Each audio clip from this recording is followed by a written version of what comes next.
everybody. How y'all doing? Hi, audience. Oh my God, welcome to CircleCityCon. Good to see everybody. So I know it's getting late in the day and people are ready to have some delicious food later on tonight, so thanks for coming to our talk, the Network Night Watch. And our talk is about Terry Pratchett's Discworld in relation to InfoSec. So who are we? This is Noonan. You all know me as Noonan. I'm that guy with the weird avatar that just doesn't show up on the tweeters, who people talk to when you never actually see most of the time. Don't worry about it. She's the one who's cool. No, he's really cool. He's like a blacksmith and stuff. It's awesome. I work at a company called Dragos. I do differ in industrial control systems. I also punch a lot of things and fight people with swords. Yeah, and we're both giant geeks, so that's why we're here today. We're here to be giant geeks with you. Yeah. So I'd love to get a show of hands. How many of you have actually read any Terry Pratchett?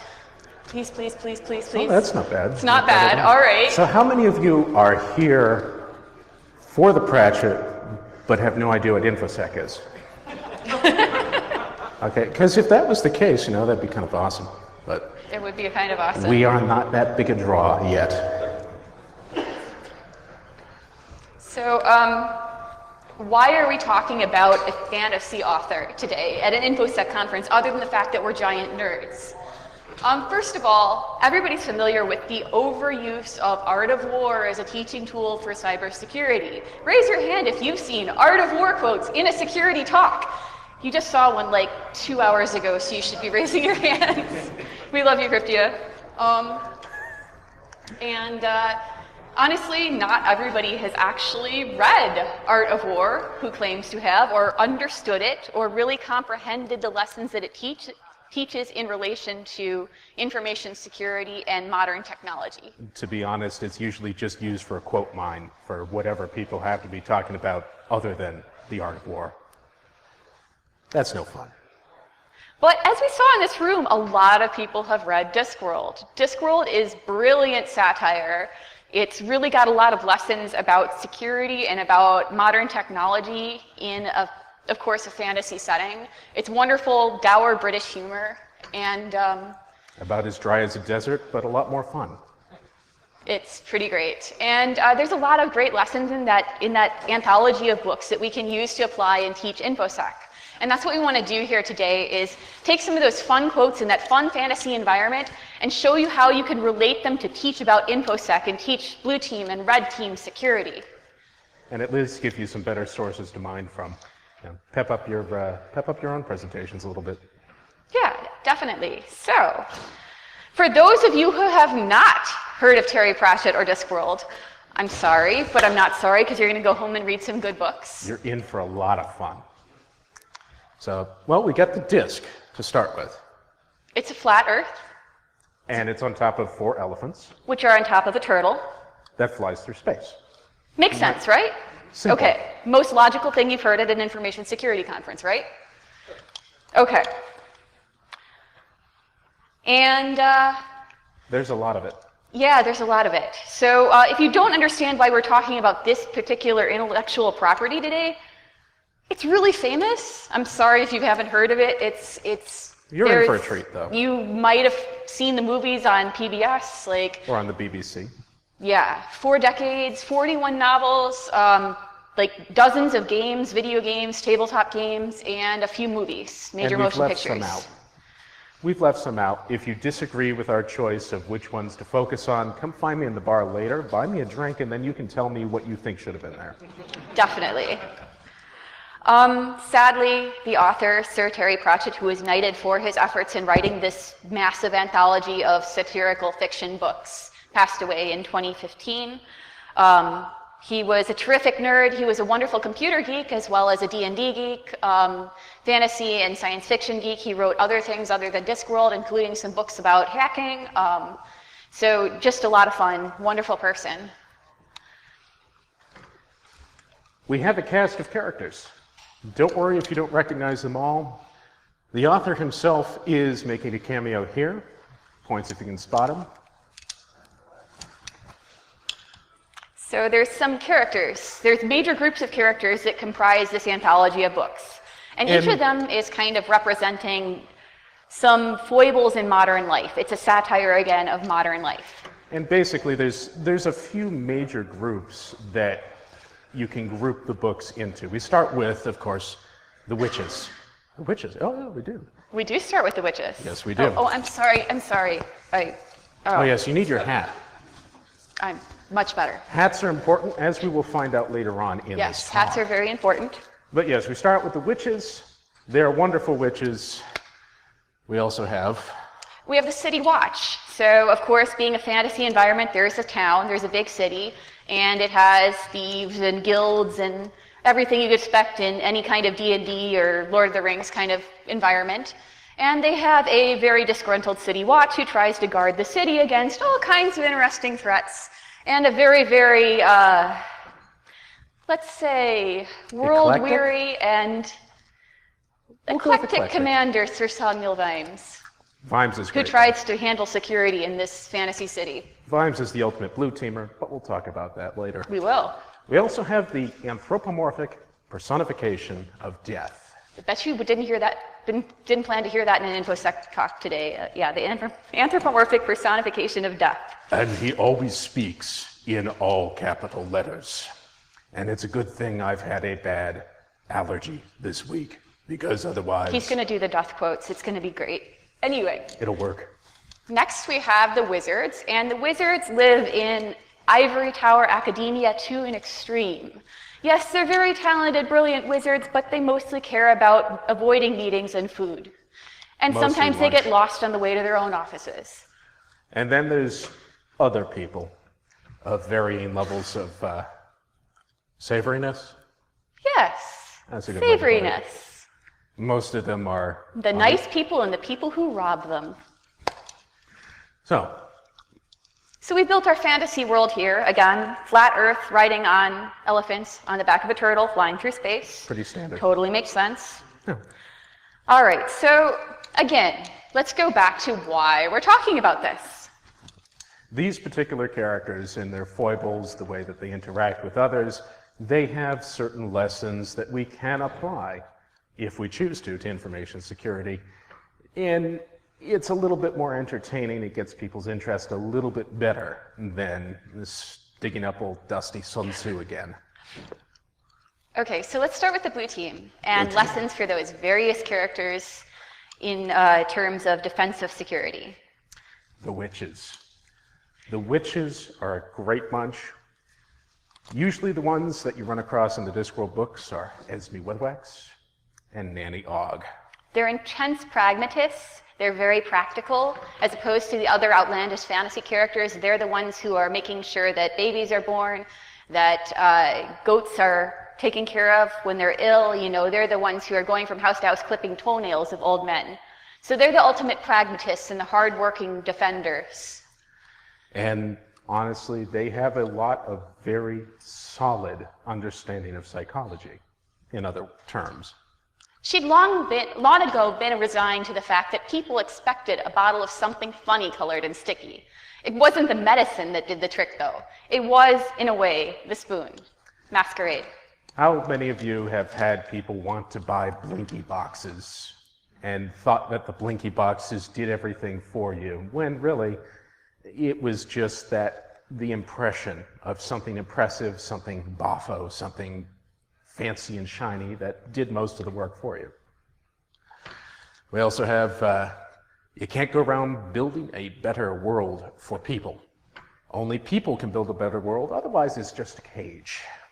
So we have an intense desire as security people, especially young security people, to take over everything that happens in our enterprise and try to build a secure enterprise. When in fact, our job is to secure a business that is doing business things with a business model and a mission statement related to how they make money, how they produce products, how they function as an organization. We are serving them. We can't create a secure environment in a box. We have to create a secure environment within all of those constraints. Otherwise, we have a maddening situation for our end users, and they'll just find ways to evade it. It ain't about us, ultimately. But the reward for lots of work seemed to be lots more. If you dug the biggest hole, they just gave you a bigger shovel, shepherd's crown. Yep, the reward for a job well done is more work. There's never an end to it. If you're really good at your job, yeah. Well, not much more to be said about that. Oh yeah, Phil, this is Arvidge. Yes, she believed in shiny wands and magical amulets and mystic runes and the power of the stars while Granny Weatheraxe.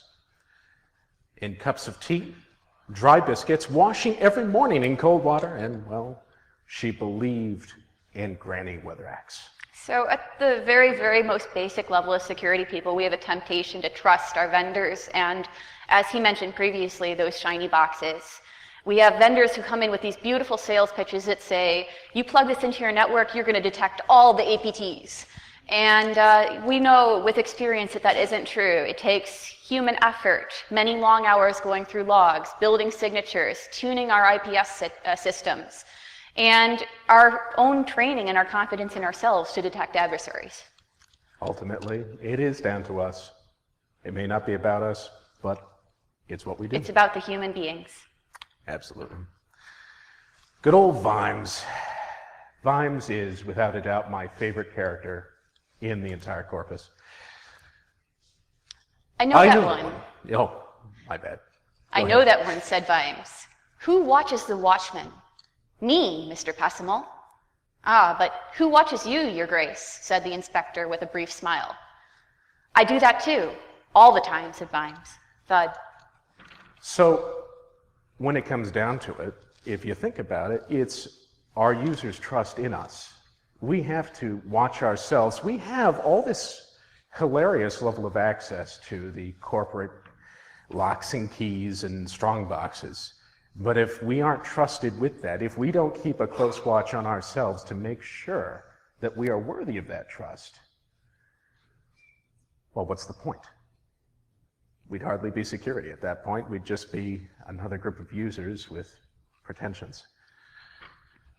What did he think he was doing? The job, of course.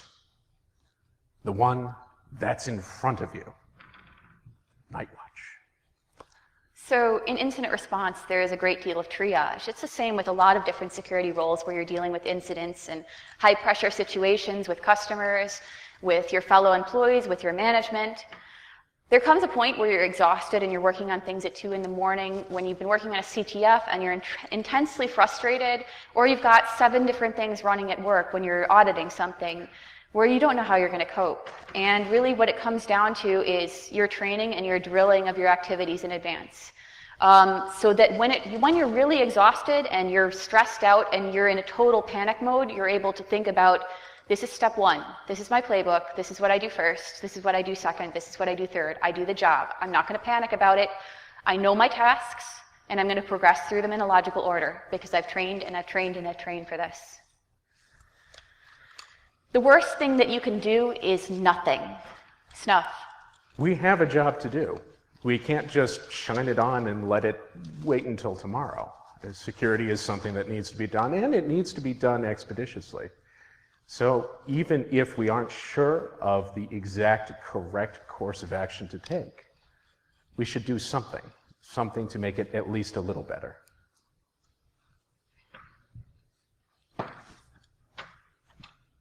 Now we've got the wizards, which is... The wizards, oh yes. Bureaucracy incarnated.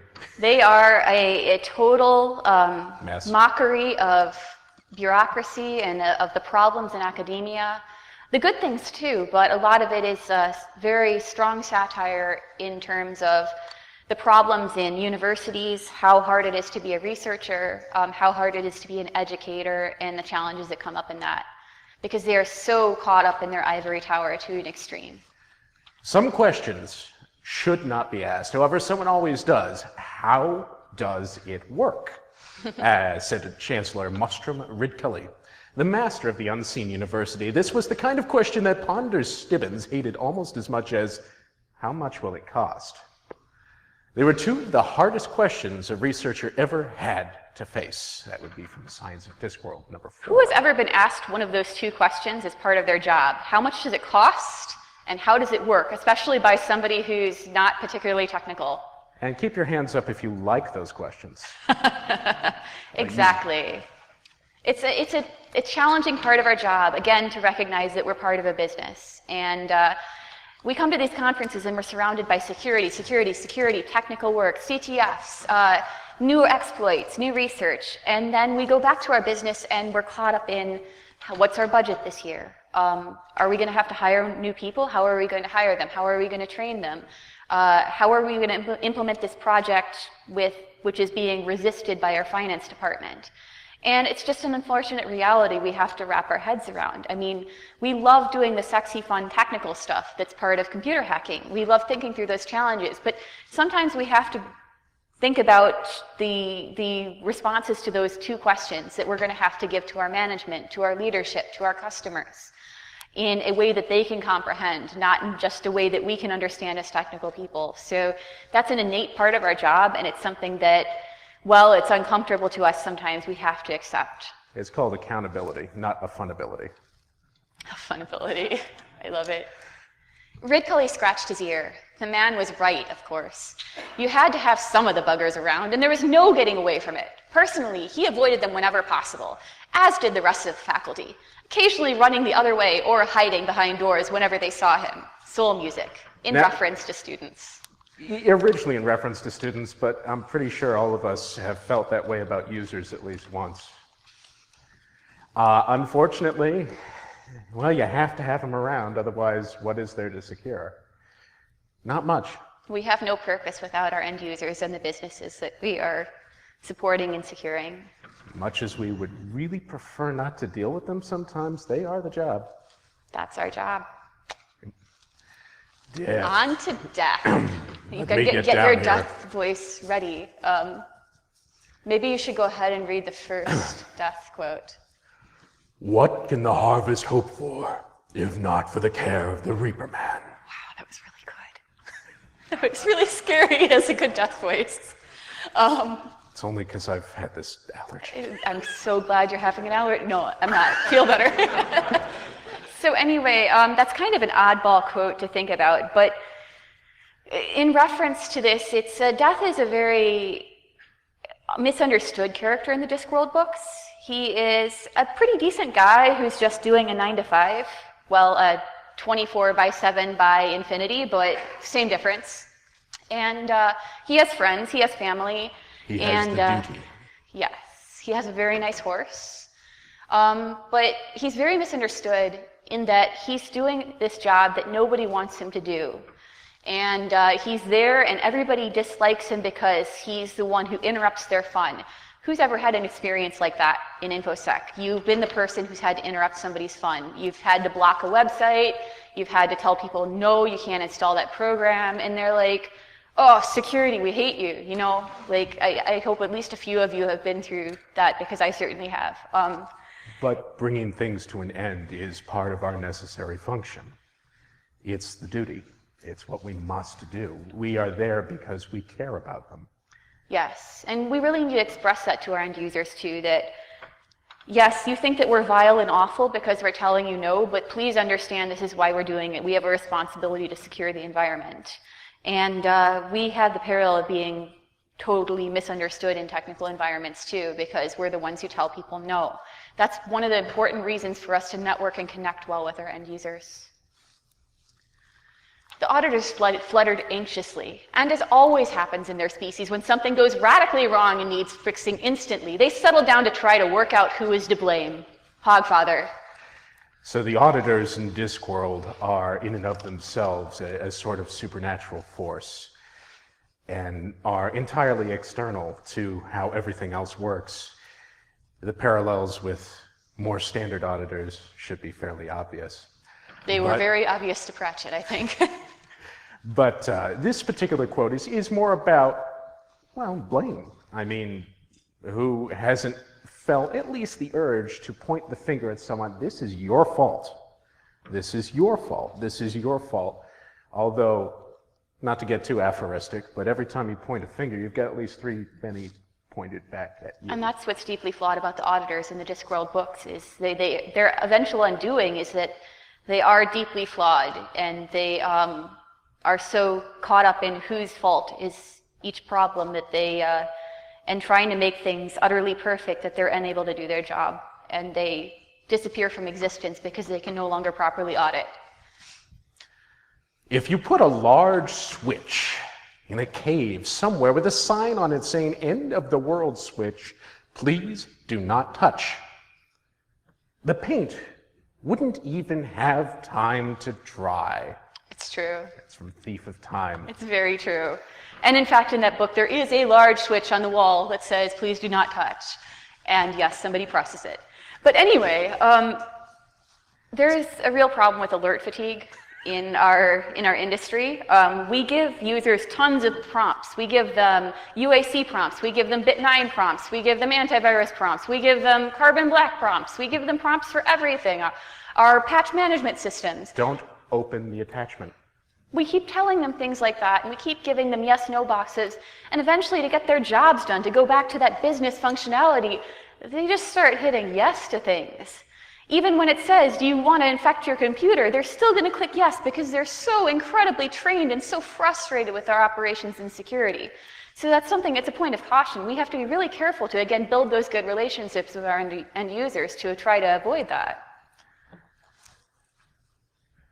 The important thing, she decided, was to stay calm.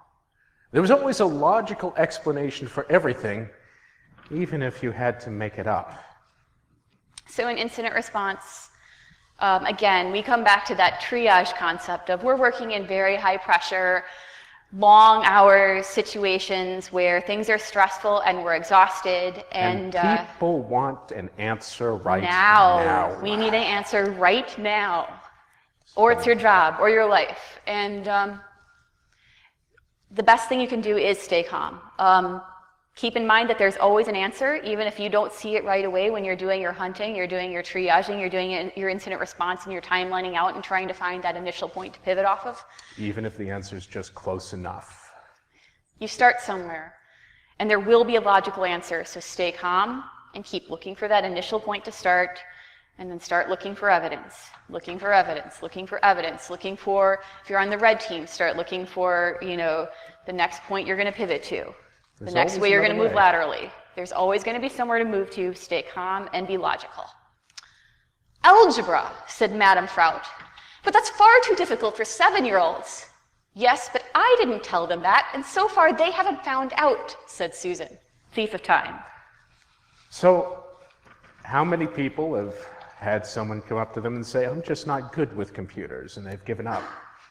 This is the opposite of that. If you don't tell people that something is complicated, something is sophisticated, maybe they won't catch on until they've already learned it. It does work sometimes.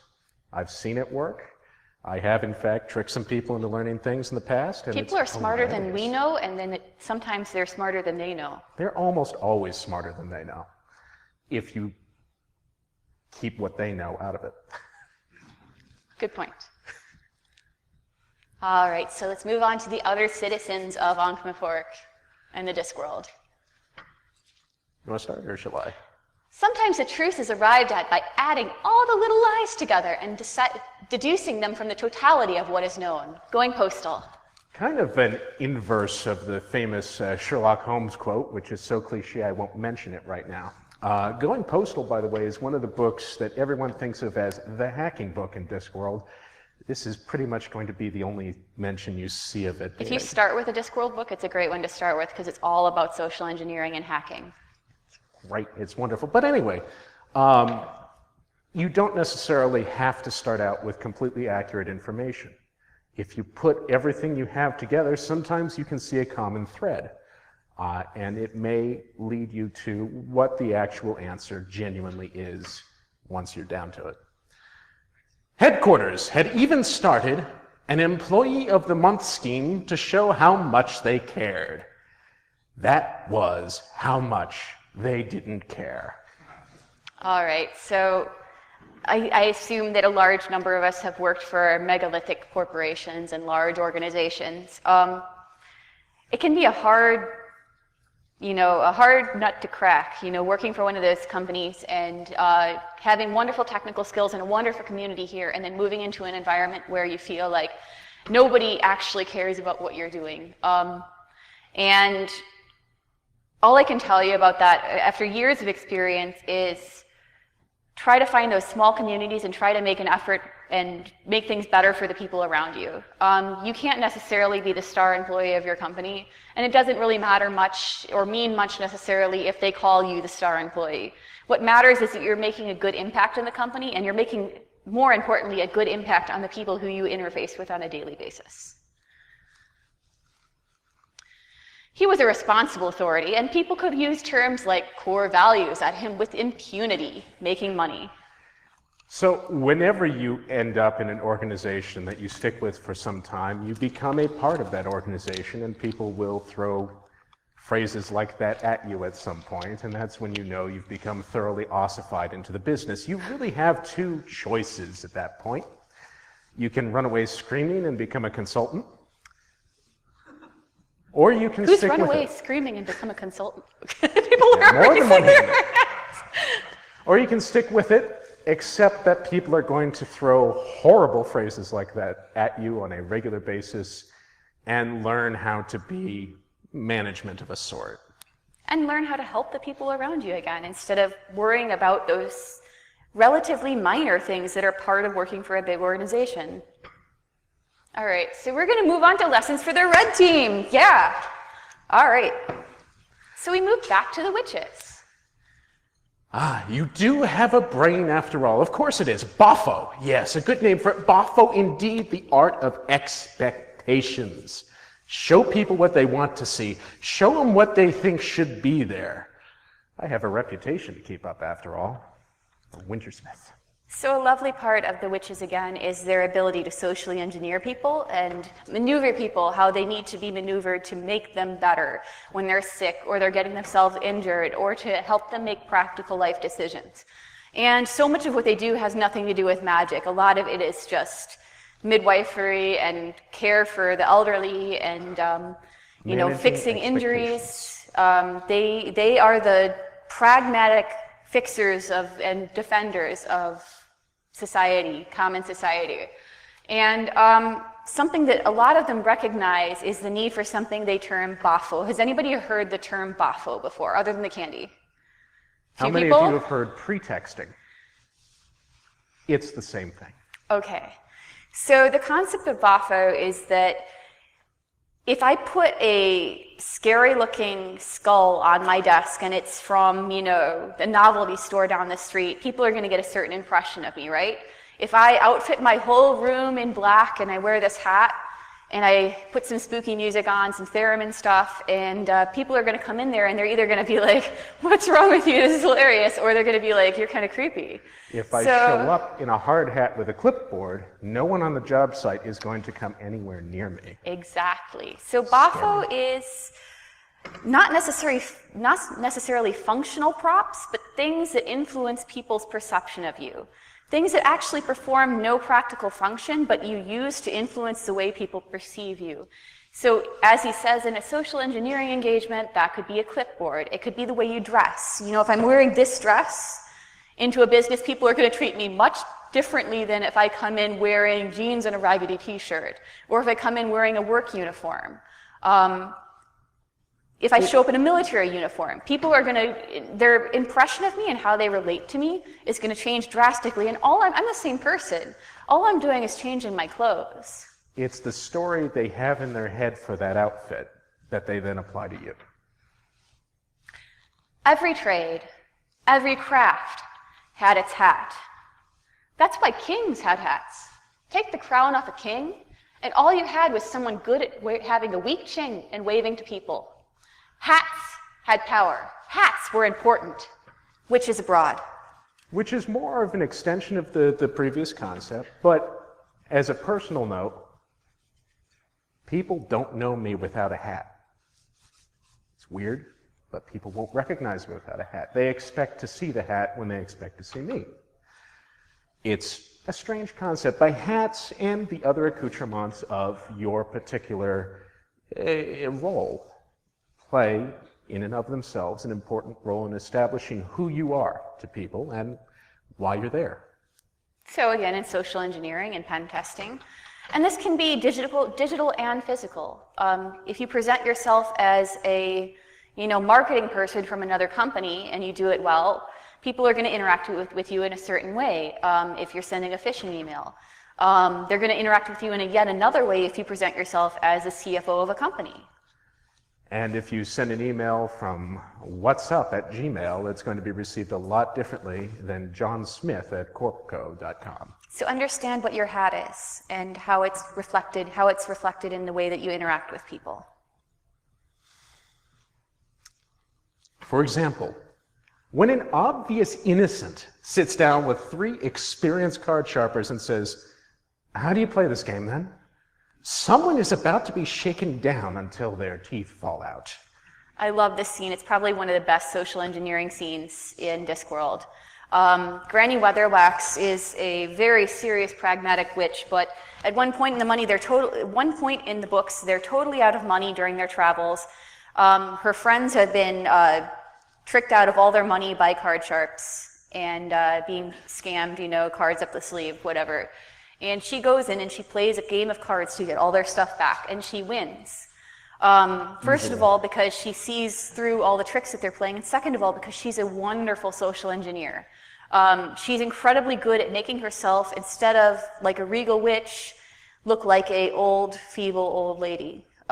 So she comes in and she acts like a doddering old lady, and she says, "Oh, would you teach me how to play cards, dearie?" And she presents herself as incompetent and weak and feeble and old, and she takes them for everything they're worth. She takes all their money, and she and her friends end up having to flee the train because they're going to get chased down by these angry card sharps. But it's a lovely scene, and it's a really terrific example of social engineering. But there's an obvious lesson here for red teamers.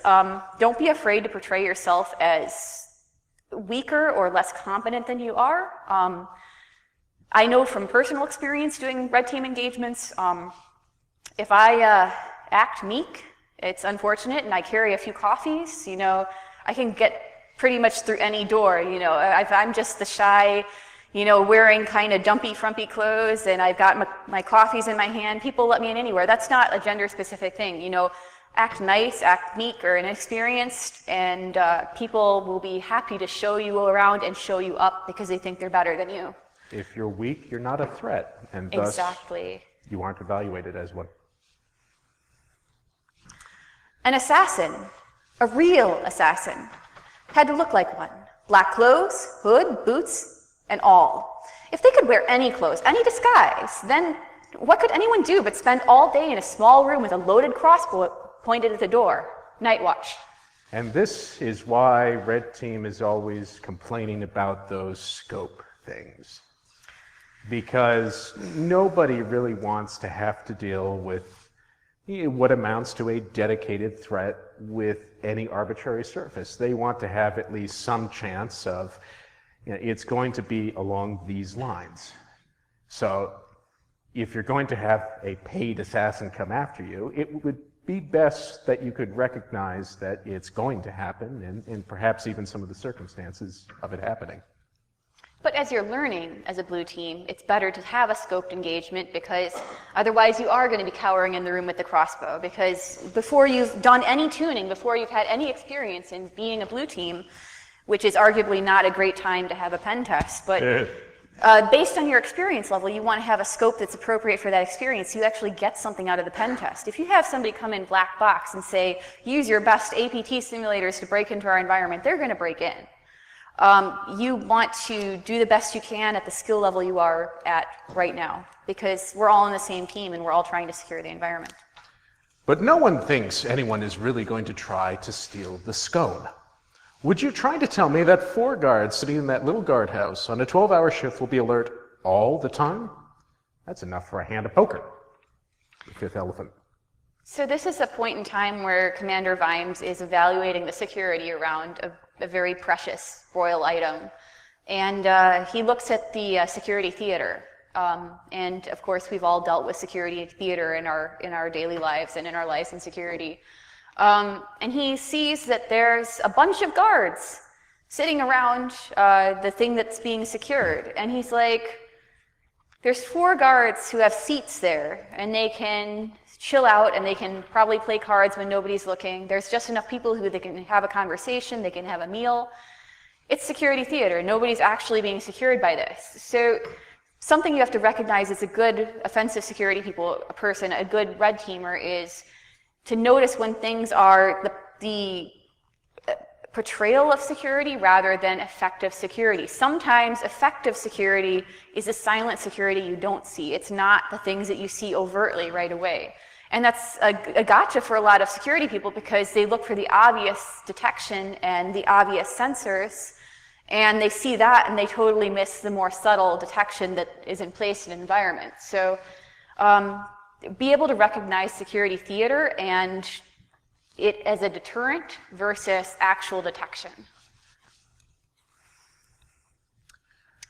People who used, oh, this is the wizards. We're on to the wizards. So we're back into academia.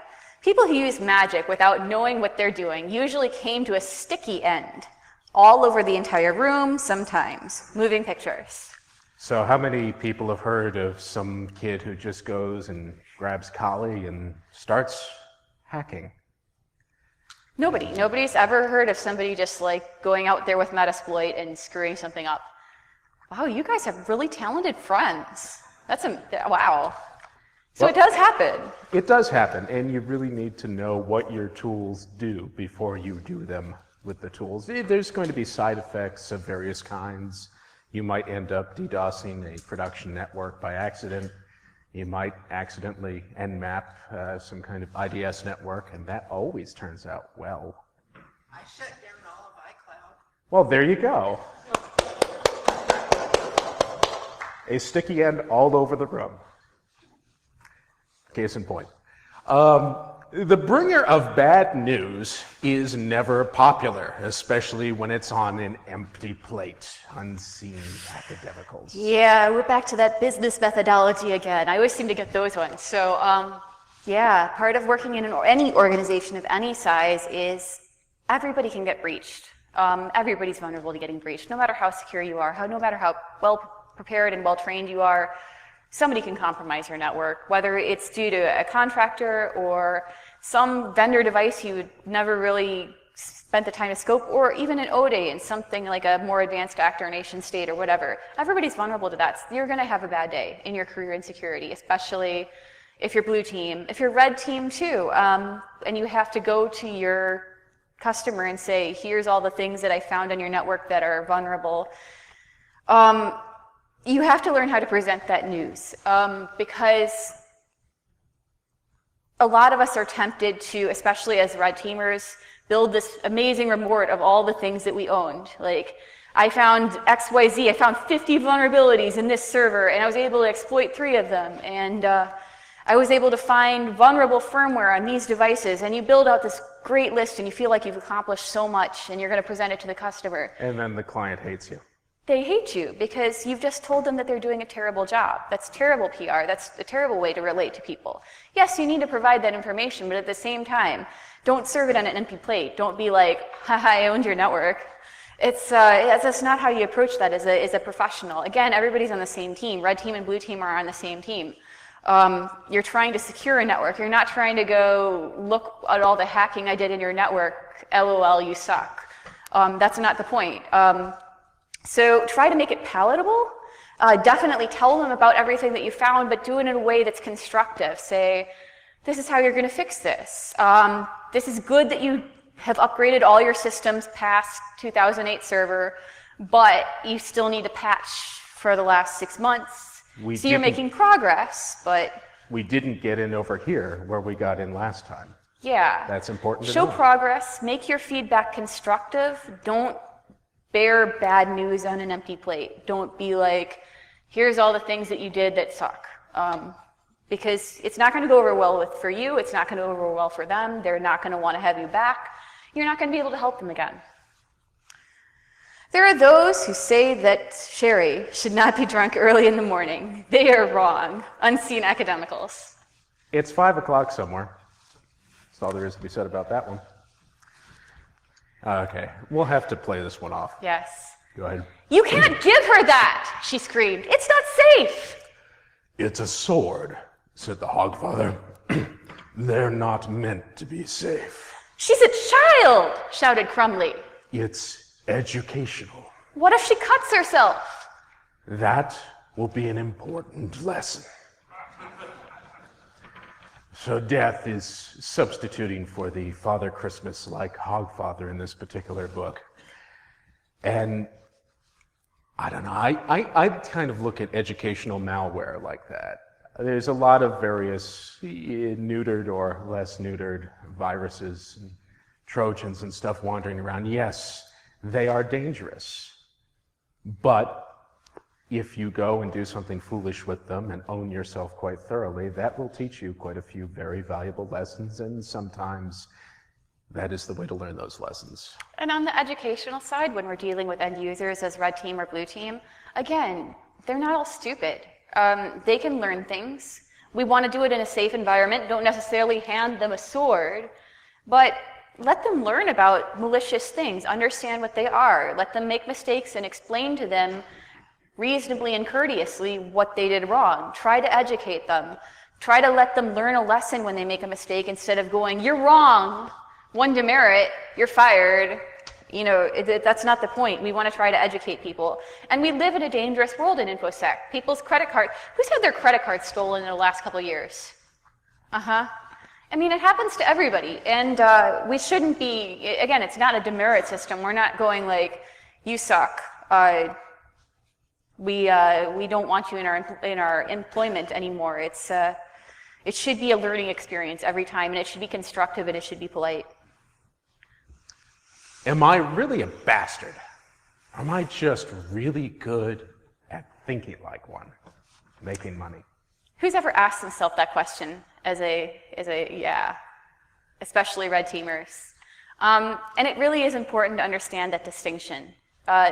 You're going to have some time in your career when you're doing red teaming and you're doing offensive engagements, you're going to have that moment when you're like, hold on a second, I'm getting really gleeful about like pwning this environment. That's not the point of this. Like, you do need to have that introspection every so often and say, okay, I am enjoying this and I'm glad that I enjoy my work, but am I still being constructive? Am I still doing something that's useful to security?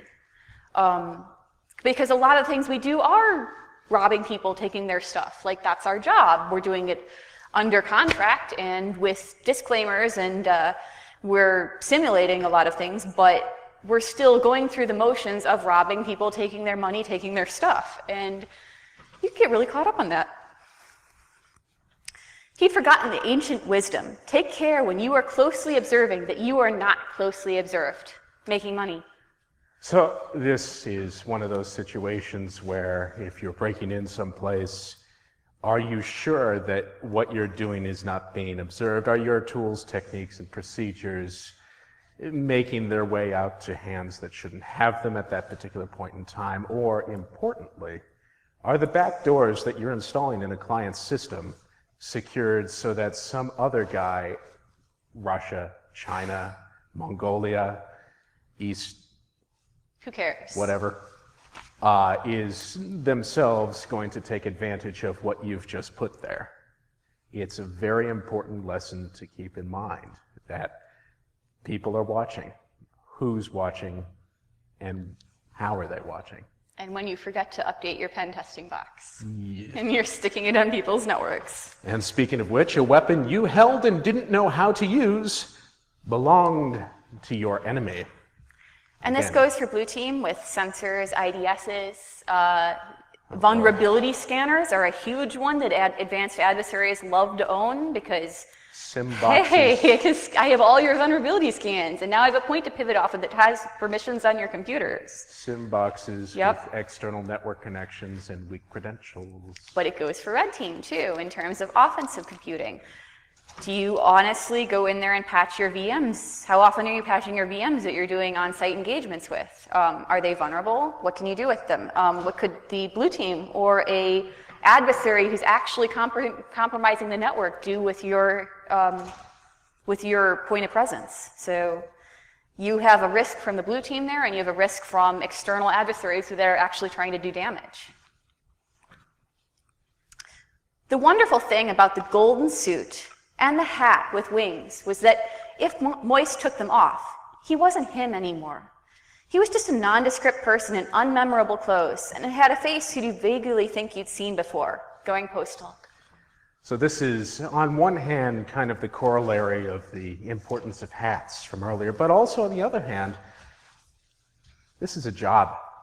This is not, for many folks, a whole lifetime of constant inspection and cracking things. No, you can have this as just a job. You can take off your hat when you get home, sit down and do whatever. You can be not the act all the time. There's other things in the world. Try them out. In summary, Art of War is awesome. It's amazing. And I know there's going to be people on Twitter like railing on me later, like, Art of War is awesome. And yes, Art of War is a phenomenal piece of work. And it's a wonderful way to talk about military and strategic engagements. It's useful in a lot of contexts to explain things. However, it's used, overused, way overused, cliched, corrupted, said backwards, quote mined, dusty as all hell. It was written in like the year, what, 350 or something like that? something like that, yeah. Guys, there are other books. So we have I a lot of geeky intellectual properties out there, and a lot of them are very, very smart. Another one that comes to mind is Hitchhiker's Guide. I could do this same tech with the Douglas Adams books. Easily, in yeah. a heartbeat. And I bet you can think of some too. There's very smart, very sardonic, satirical pieces of intellectual property out there that have great lessons for InfoSec. And we should be using them to teach these lessons to young people and to people who aren't in our industry. They're wonderful tools, and not everything has to be the pinnacle of the ivory tower with Out of War. They're fun to read.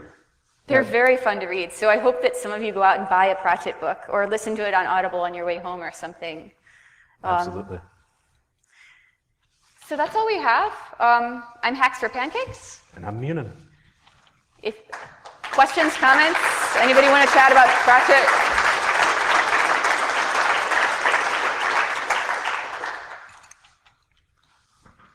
Nope, they don't have any comments about Pratchett. That's okay. That's We fine. love you anyway. Have fun at the con. Great to see y'all.